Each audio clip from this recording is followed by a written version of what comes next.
Hi, and welcome to the show. Subscribe at kevinmd.com/podcast and get CME for this episode by clicking on the CME link in the show notes.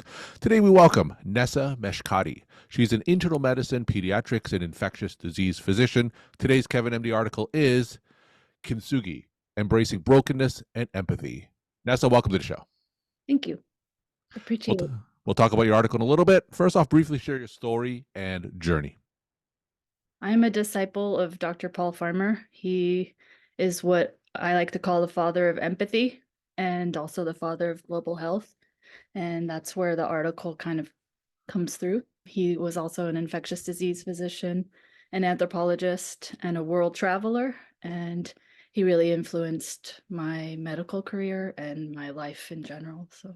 All right, so let's talk about that article, and I'm interested in hearing Dr. Farmer's influence on your professional practice. Your Kevin MD article is Kintsugi, Embracing Brokenness and Empathy. For those who didn't get a chance to read us, tell us what it's about. It has a lot of information, but some of the main points are that empathy is an endangered species, and human connection and the art of healing and the art of listening are kind of moving to the wayside. And I think that in bringing back Dr. Paul Farmer, he really taught that to me many, many years ago in 2005 when I was a first year medical student. And I met him and then worked with him in subsequent years and read his books and was largely influenced by his teachings. And also it incorporates other contemplative techniques that foster empathy, such as meditation and even just in the anthropology light, observing human nature and traveling all over the world and seeing all different types of ways that people foster community. So it touches on those topics. All right, so let's unpack that. So before getting into some of the details, you mentioned that empathy is in short supply today. What are some of the reasons you think that is? It's multifactorial, but I think some of the reasons are that we are all struggling ourselves, and it becomes very challenging to offer any support when you yourself are struggling. And so I think that we all have the capacity for empathy. It's part of our human nature, but that it becomes really hard in while we're facing challenges to cultivate that. And what are some examples of those challenges physicians face that may impede our empathy? Well, if we want to use some of Paul Farmer's teachings, it's that he believes in the biopsychosocial determinants of health and in what he calls staff, stuff, and support and systems in order to have an environment where you can really share and care and do the work that you're doing. And so I think in our current model, those things might be struggling right now just because a lot of things are changing. So you bring up in your article the Japanese philosophy of kintsugi and use that as a jumping off point. So explain what that Japanese philosophy is and how that promotes empathy. The art of kintsugi is to put together all your broken pieces Hmm. in order to become whole. And I think that that's really kind of what we all can do in our in medicine and in healthcare to foster the art of healing and be more creative about ways we can serve. Hmm. So, as a physician, what would be a specific example, case study, or a story that doctors can use some of those broken parts to better serve? What would be an example of that? Yeah, I think we can be agents of change. I think a lot of physicians right now might feel disempowered, but to really kind of look inside and remember why we chose the field and do a lot of work on yourself because self-awareness and, like I was saying, contemplative techniques really help shine a light on how we can move forward and continue this really, really hard work. So, when you mention contemplative techniques, What would be some examples of those? So mindfulness techniques, meditation, I do a lot of Vipassana work, even writing. I think that the article is an example of writing for self-reflection and learning how to become more aware of some of the things that you can contribute to the field of healing. Now, how difficult is that for you as a physician? Like you said, so many obstacles and challenges from the system itself that puts so much pressure, so much time pressure on us. How are you able to find that energy to do that contemplative work? For me, it's non-negotiable now. It's become such a big part of my healing and my health. And I really hope that that is incorporated in the future of how we all practice as well. Like some of the Eastern philosophies of healing and health are underrated, and Mm. I think they can really help uh, become agents of change. Like the techniques can help us all become agents of change and really make a difference in people's lives. Can you tell us a story about how you use some of these Eastern philosophical techniques and move that needle in terms of improving your patient care? I think the main thing that I can share is now that I've been doing the work, I'm way more present when I'm with my at the bedside of my patients. And it really has fostered the art of listening in a way that I never had before. And really listening and empathy are connected. And so it has made me a better doctor and a better person in general. And I really think that I can feel the impact on the encounter even because of it. Have you received any feedback from patients, kind of a before and after, that really illustrated that? Well, no, I do inpatient work, so I'm more at the bedside of really critically ill, Yeah. but I have received feedback that they feel heard.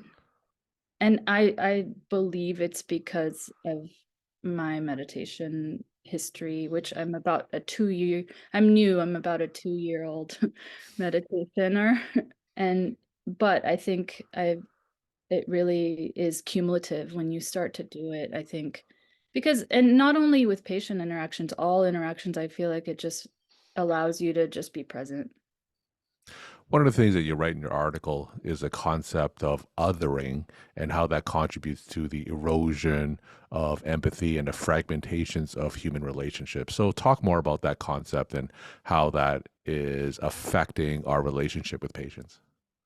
Some of the work that does come out when you at least for me, when I do contemplative work or meditation or self-reflection, is I understand the parts of me that even I other. So when you self-reject or when you shame yourself, and when you start doing that work with yourself, it becomes easier to see how often you do it to other people. So I think what ends up happening is you just have a bigger understanding of how connected we are. And so when I say othering, it's really just adding separation when it's not needed because we're basically one species and we really are struggling, especially after COVID, and we just need to come together instead of fight with each other. And that could be on a micro level when you're having an encounter with a patient and a judgment, or on a macro scale, just with big groups of people. It just becomes important for me personally to recognize where my judgment plays a role in how I behave or how I think or how I act. Now, tell us how some contemplative techniques can overcome that othering, overcome that judgment, and make you more self-aware of when you're doing it. Yeah, it sounds very simple when you bring it up, but it's not. It's not simple because it requires some kind of discipline to just keep doing it every day. And it really just is like an inner journey.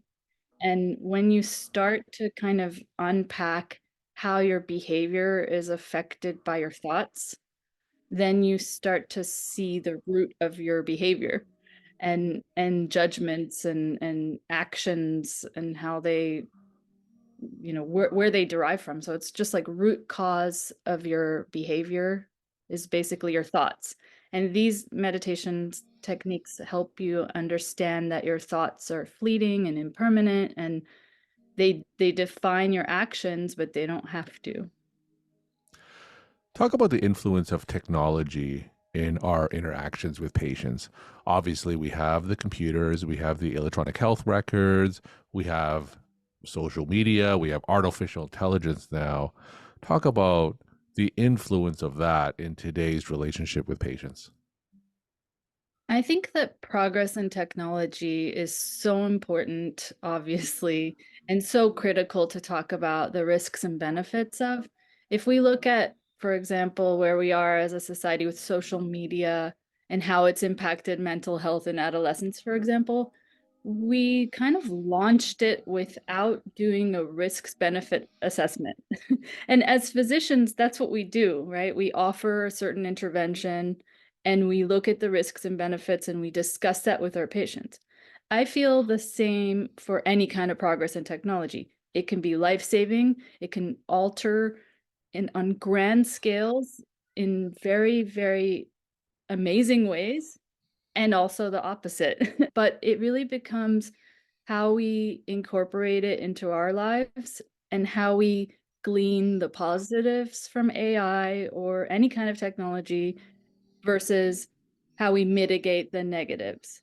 And if we as physicians who are also hesitant to, some of us are hesitant to incorporate it into our practice, but we can kind of lead the way and help others understand that there's risks and benefits to everything, and the onus is on us to figure out how to bring the positives into our lives and how to mitigate the negatives. And I mean, I feel that AI is going to be instrumental in helping humans be more empathic. And I think that's a very radical statement to say, because how could that be? How could a technology help us be more human? But I think it will actually help us with all the stuff that is automated. Mm-hmm. It can offer support with that so that we can actually do the critical thinking part that humans need to do, and the part that is, compassion and listening and the human part. So I talk a lot about the influence of AI in terms of doing the more mundane jobs that physicians do, like helping us write our notes. So you're saying by decreasing the time that we spend doing that, we could spend more time with patients, thinking about our patients, and less time on, say, note writing. Yes, of course. And I think even just in the education of health or the education of medicine, the process of education in the future with the incorporation of AI will take away all that rote memorization requirement that dehumanizes us and that makes us regurgitate information and doesn't allow a platform for critical thinking. I would say as an infectious disease doctor, I critical thinking is the most important. That's my brain is my scalpel, Mm-hmm. surgical tool, and I think critical thinking is also endangered. And I have hope that AI, if we launch it properly, at least even in our own lives, can help with critical thinking in the resident teaching models and allow for all the busy work and all the scut work and all the automated rote memorization standardized stuff to be already done so that we are kind of forced to become next level thinkers. You alluded to earlier that you're relatively early in your contemplative journey, in your meditation journey. So tell us how that journey is. And if someone wanted to start on a path similar to yours, how would they get started on that? There was a confluence of events that occurred that launched me to pursue an alternate path. And I think a lot of people who have undergone trauma or multi-level trauma, and at this point, that means all of us as humans, can benefit from it. And I know that even some people think meditation means just sitting on a cushion and being rigid, and that's not the way that I use it. I'm an avid gardener, and just having like garden meditation, you can incorporate all different types of mindfulness meditation in your day, Mhm. even as you're working. You can just be mindful of when you're walking down the hall to go see your patient or in between patients. And I think that it's something that for in my hope is that we bring it into Western medical education and Western kind of healing practices more and just incorporate it, because it ends up being very, very effective once you incorporate it daily. And for me, I did Vipassana meditation that really helped. Vipassana just means as it is, Mhm. and it allowed me to learn how to be present using all my five senses at all times. So I don't need to go to the cushion to be present. I use all my senses and I'm just more aware and less disassociated. And that the reason why that's hard is disassociation is useful for humans. We learned it in order to kind of endure difficult times.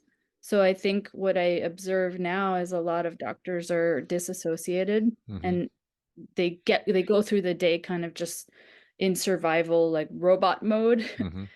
And this kind of the contemplative or mindfulness techniques break that pattern and then bring you back to your original kind of why you started this, and that helps just figure out how to navigate moving forward now.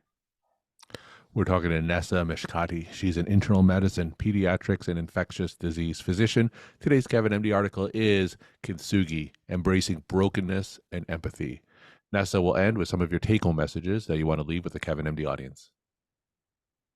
I think the take home would be that there's a really good quote that I thought of that applies to physicians, and it's that it's no measure of health to be well adjusted to a profoundly sick society. That's a Krishnamurti quote. And so I think that we, as agents of change, can really lead the way to help people find creative ways to heal. Nessa, thank you so much for sharing your perspective and insight, and thanks again for coming on the show. Thank you so much.